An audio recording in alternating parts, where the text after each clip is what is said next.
Hero Shivaji కాంట్రవర్సీలో చాలామంది అంటే చాలామంది ఇరుక్కున్నారు. కాకపోతే ముఖ్యంగా ఒక నలుగురు ఇరుక్కున్నారు అని చెప్పవచ్చు. నందమూరి బాలకృష్ణ, సింగర్ చిన్మయి, అనసూయ, నాగబాబు. ఈ నలుగురు గురించి మనం ఒక్కసారి మాట్లాడదాం. చూడండి, ముందుగా మనం బాలకృష్ణతో మొదలు పెడదాం. బాలకృష్ణ ఒక సినిమా ఫంక్షన్లో అన్నాడు ఆ మాట.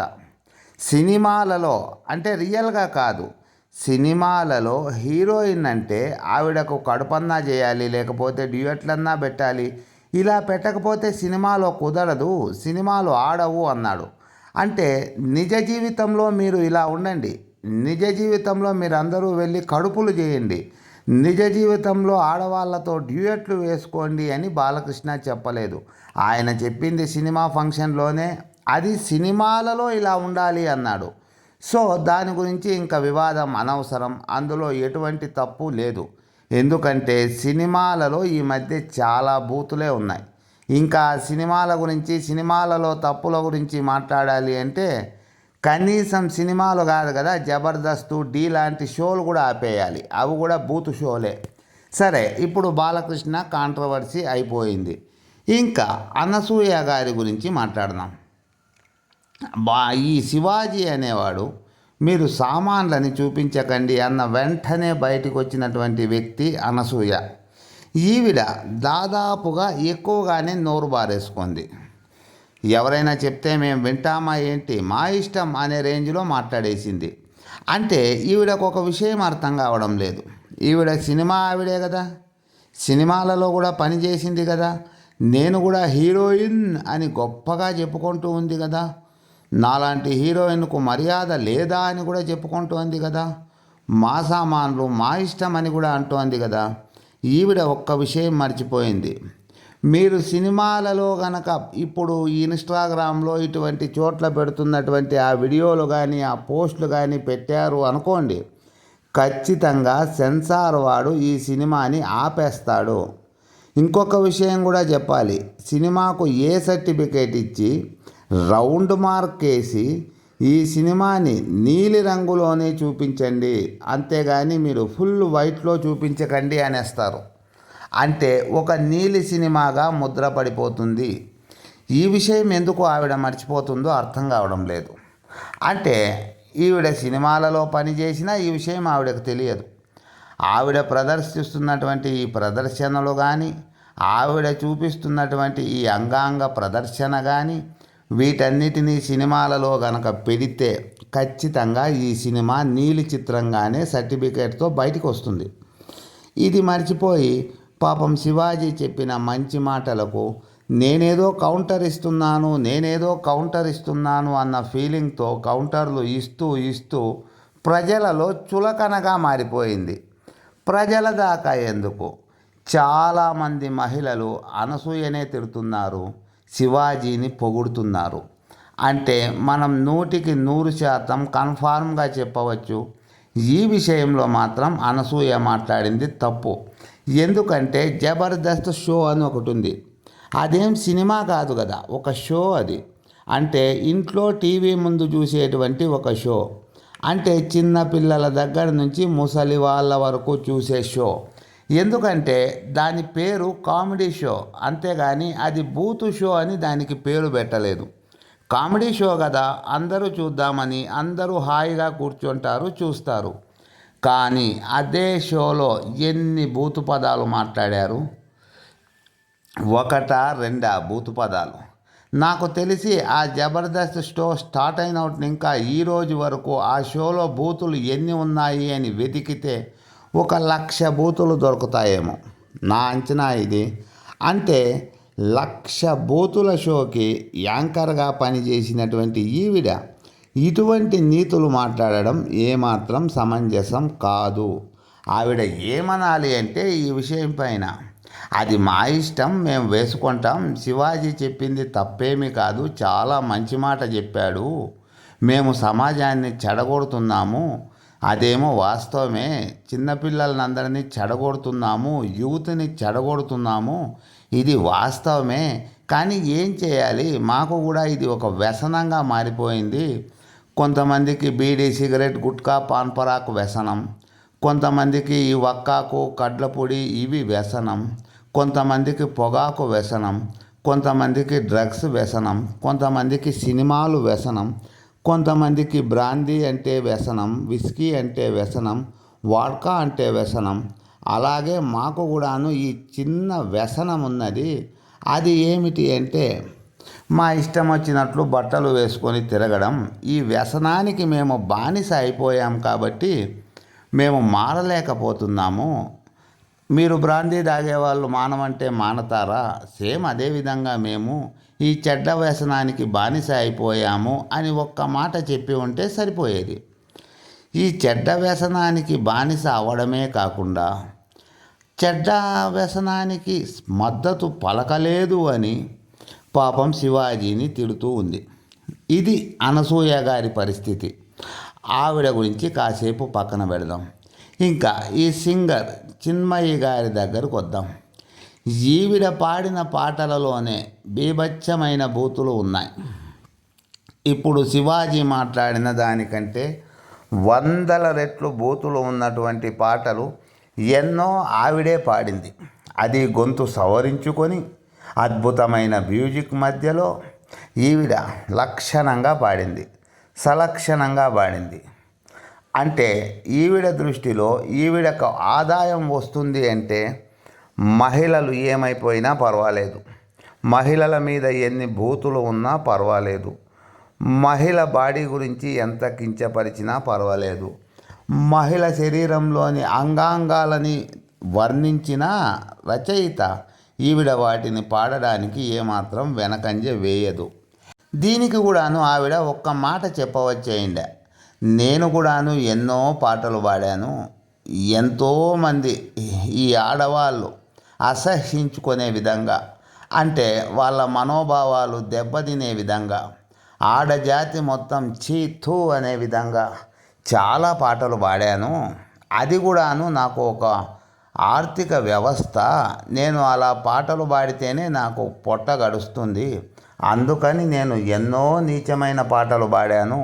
ఇంకా ముందుకు కూడా నాకు అవకాశాలు వస్తే ఇంకా చాలా నీచమైన పాటలు కూడా, సమాజం అసహ్యించుకునే పాటలు కూడా సెన్సార్ వాడు కట్ చేయనంత వరకు నేను పాడుతూనే ఉంటాను.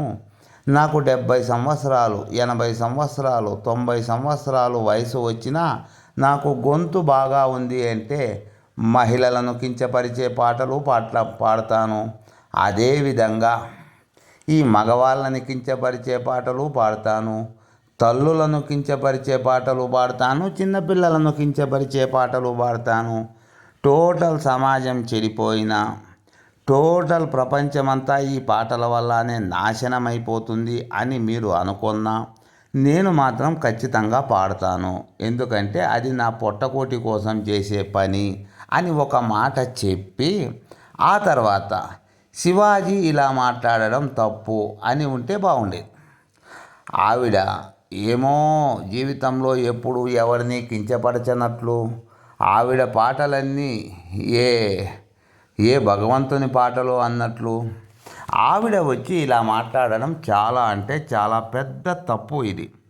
ఇంకా నెక్స్ట్ వీళ్ళందరూ అయిపోయారు కాబట్టి నాగబాబు దగ్గరికి వద్దాం. నాగబాబు గారు ఏమన్నారు? అది వాళ్లకు ఉన్నటువంటి స్వేచ్ఛ అన్నారు. నేను అనసూయ గారి విషయంలో చెప్పిన మాటలే కొన్ని ఈయన విషయంలో కూడా చెప్పాల్సి వస్తుంది. అది ఎందుకు చెప్పాల్సి వస్తుంది అంటే, నాగబాబు గారు మీరు కూడా బూత్ షోకి జడ్జిగా పనిచేశారు. పక అని నవ్వారు. కనీసం ఆపే ప్రయత్నం కూడా చేయలేదు. వాళ్ళు బూతులు మాట్లాడినప్పుడు మీరు నవ్వుతూ ఉండడం చూసి చాలామంది యువత, మహిళా యువత కావచ్చు, లేకపోతే పురుష యువత కావచ్చు, ఇద్దరు యువతలు కూడా అది మంచి డైలాగేమో అని సమాజంలో ఆ డైలాగులు వాడి వాళ్ళు పటా అని మెట్టుదెబ్బలు తినే సందర్భం కూడా వస్తుంది. ఎందుకు వస్తుంది అంటే అటువంటి బూతు పదాలు మీ షోలో ఎన్నో ఉన్నాయి. అటువంటిది మీరు ఎంకరేజ్ చేసిన వాళ్ళు ఇప్పుడు మీరు ఇక్కడికి వచ్చేసి కెమెరా ముందుకు వచ్చేసి నీతులు చెప్పడం అంత మంచి పద్ధతి కాదు. వాళ్ళ డ్రెస్ సెన్స్ వాళ్ళ ఇష్టం, వాళ్ళ డ్రెస్ సెన్స్ వాళ్ళ ఇష్టం అంటే మీ సినిమా వాళ్ళ సెన్సార్ గురించినే మాట్లాడదాం. మగవాడు కట్రాయర్తో సినిమాలో కనపడినా ఆ సినిమాకు ఏ సర్టిఫికేట్ ఇవ్వరు. ఆ సినిమాకు నీలి సినిమా అనే సర్టిఫికేట్ ఇవ్వరు. మగవాడు కట్రాయర్తో నటించిన అదే ఆడవాళ్ళు గనక కట్రాయర్తో నటిస్తే ఆ సినిమాకి ఇచ్చే సర్టిఫికేటే వేరు. ఇది మీరు గుర్తుపెట్టుకోవాలి. కనీసం సినిమాలలో కూడా అటువంటి వేషాలు వేస్తే సెన్సార్ ఒప్పుకోదే. అటువంటిది పబ్లిక్లో 10 మంది ఎదురుగుండా, 100 మంది ఎదురుగుండా, 1000 మంది ఎదురుగుండా, 1,00,000 మంది ఎదురుగుండా అయినా సరే మేము అలా తిరుగుతాము అని వాళ్ళు అంటూ ఉంటే, అలా తిరగడం మా స్వేచ్ఛ అని వాళ్ళు అంటూ ఉంటే దానికి మీరు మద్దతు ఎలా పలుకుతారు? సరే, మీ సినిమా భాషలోనే చెప్పాలి అంటే చిన్నపిల్లలు ఎవరైనా అటువంటి సినిమాకు వెళ్ళారు అని తెలిస్తే వాళ్ళని జుట్టు పట్టుకొని కొడతారు, మామూలుగా కూడా కొట్టరు. నేను ఎందుకు ఈ మాట అంటున్నాను అంటే, ఇప్పుడు వీళ్ళందరూ సినిమా వాళ్ళు కాబట్టి సినిమానే ఉదాహరణగా తీసుకుందామంటున్నాను.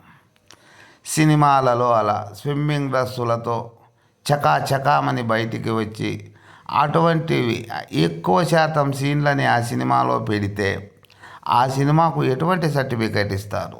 కనీసం ఆ మాత్రం తెలియదా? ఆయన ఇంకా కొన్ని గొప్ప గొప్ప పదాలు వాడారు. సమాజం మారుతూ ఉందంట, సొసైటీ అప్డేట్ అవుతూ ఉందంట, ఏఐ టెక్నాలజీలోకి మనం వచ్చామంట, అందుకని చెప్పేసి వాళ్ళు ఎలా ఉన్నా పర్వాలేదంట. ఇదే విషయం వీళ్ళు సినిమాల పరంగా ఎందుకు మర్చిపోతున్నారు? ఇప్పుడు నేను ఇందాక చెప్పా కదా, సినిమాలలో ఒక మగవాడు ఏకంగా ఫుల్ డ్రాయర్ కూడా కాదు, కట్ డ్రాయర్తో కనపడినా ఆ సినిమా సర్టిఫికేట్ ఏం చేంజ్ అవ్వదే. ఆ సినిమాను చిన్నపిల్లలు చూడకూడదు అని సెన్సార్ వాళ్ళు సర్టిఫికేట్ ఇవ్వరే. అదేనండి, ప్రతిదానికి కొన్ని హద్దులు పరిమితులు ఉంటాయి. అది మీ సినిమా వాళ్ళు పెట్టుకున్న హద్దులు పరిమితులే. మరి అటువంటిది సమాజంలోకి వచ్చేసి ఇటువంటి పనికిమాలిన పనులు చేస్తూ ఉంటే వాటిని సమర్థించడం ఎంతవరకు న్యాయం? ఇప్పుడు మనం మరొక్క విషయం మాట్లాడాలి. శివాజీ ఈ మంచి మాట చెప్పినందుకు గాను సోషల్ మీడియాలో, సమాజంలో, మొత్తం ఈ భారతదేశంలో అని కూడా మనం చెప్పుకోవచ్చు, ఎంతో మంచివాడిగా పేరు పొందాడు, కీర్తి ప్రతిష్టలు పొందాడు. అరే, ఒక మంచి మాట చెప్పినందుకు పాపం అతనికి ఎన్ని కష్టాలు వచ్చాయి అని ప్రతి ఒక్కరూ సానుభూతి చూపిస్తున్నారు. మరి మీకెందుకు చూపించడం లేదు? నాగబాబు గారికి కానీ, ఇంకా ఎవరు, అనసూయ గారికి కానీ, చిన్మయ గారికి కానీ, వీళ్ళందరికీ ఎందుకు చూపించడం లేదు? ఎందుకు వీళ్ళకు చూపించడం లేదు అంటే వీళ్ళు మాట్లాడింది కరెక్ట్ కాదు కాబట్టి. మీరు మాట్లాడే దాంట్లో నిజం ఉంటే, కనీసం మీరు మాట్లాడే దాంట్లో ఎంతో కొంత అర్థం ఉంటే 100కు 10 మంది అన్నా మీకు మద్దతు పలకాలి కదా. 100కు ఒక్కరు కూడా మద్దతు పలకడం లేదు. కనీసం ఈ చిన్న లాజిక్ ఎలా మిస్ అవుతున్నారు? ప్రతి ఒక్కరు చీతు ఇదేంది, అతనేదో మంచి మాట చెప్తే అతన్ని పట్టుకున్నారు, ఏమిటిది అనుకుంటూనే ఉన్నారు. అంటే మీకు కూడా తెలుసు, మీరు కూడా ఈ వీడియో స్టార్ట్ చేసిన సందర్భంలోనే చెప్పారు. ఏమని అంటే, నన్ను కూడా కొంతమంది తిట్టుకుంటారు, అది నాకు తెలుసు, అయినా నేను ముందుకొచ్చి మాట్లాడుతున్నాను అని. మీరు బాగా గుర్తుపెట్టుకోవాలి, సృష్టిలో ఒక్కొక్కరికి ఒక్కొక్క ప్రదర్శన ఉంటుంది. అంటే బయటి వాళ్ళు చూడకూడదు అనేటువంటి అంగాలు మగవాడికి ఎక్కువ శాతం ఇవ్వలేదు. వాళ్ళకి ఎక్కువ శాతం ఈ సృష్టి ఇచ్చింది, ఈ ప్రకృతి ఇచ్చింది. అందుకే వాటిని దాచుకోమని చెప్తారే కానీ ఏఐ టెక్నాలజీ కాలం, ఇంకా updated society, royal society, VIP society, మీరు ఇంకా ముందుకి ఇటువంటి వాళ్ళందరూ ఇది స్విమ్మింగ్ సొసైటీ కాలం, స్విమ్మింగ్ డ్రెస్ స్విమ్మింగ్ పూల్లోనే వేసుకోవాలా, మేము ఈ ట్రాఫిక్ సిగ్నల్ దగ్గర స్విమ్మింగ్ సూట్ వేసుకొని రోడ్డు ఎందుకు క్రాస్ చేయకూడదు, ఇటువంటి మాటలు కూడా మాట్లాడతారేమో ముందుకి. వీళ్ళకు ఇంకా కొంచెం అవకాశం ఇవ్వాలే కానీ మేము భర్తల దగ్గరే అలా ఉండాలా, మేము పబ్లిక్లో కూడా అలాగే ఉంటే తప్పేముంది అంటారేమో. నిజంగానే అలా ఉండడానికి చట్టం కూడా అంగీకరించడం లేదు. ఆ హీరో శివాజీ ఒక చిన్న వ్యక్తి కాబట్టి మీ బెదిరింపులకు భయపడి క్షమాపణ చెప్పాడు. అదే ఎవరైనా పెద్ద వ్యక్తి ఆ స్థానంలో ఉంటే మీ మీదనే రివర్స్లో పరువు నష్టం దావా వేసేవాడు. ఎందుకంటే శివాజీ చెప్పినది మంచి మాట. అతను మంచి మాట చెప్పినందుకు ఇలా పీక్కు తినడం మంచి పద్ధతి కాదు. నేను చెప్పాను కదా, వేరే ఎవరైనా ఫేమస్ వ్యక్తి అయి ఉంటే మీ మీదనే రివర్స్లో పరువు నష్టం దావా వేసేవాడు. మీరందరూ కోర్టు కేసుల చుట్టూ తిరిగేవాళ్ళు. ఇదే మిత్రులారా మొత్తానికి ఈ నలుగురి గురించి బాలకృష్ణ మాట్లాడింది ఏమిటి, నాగబాబు మాట్లాడింది ఏమిటి, చిన్మయి గారు మాట్లాడింది ఏమిటి, అనసూయ గారు మాట్లాడింది ఏమిటి అన్న దాని గురించి నాకు తెలిసినంత వరకు క్లారిటీ. మీ అభిప్రాయం కామెంట్ చేయండి.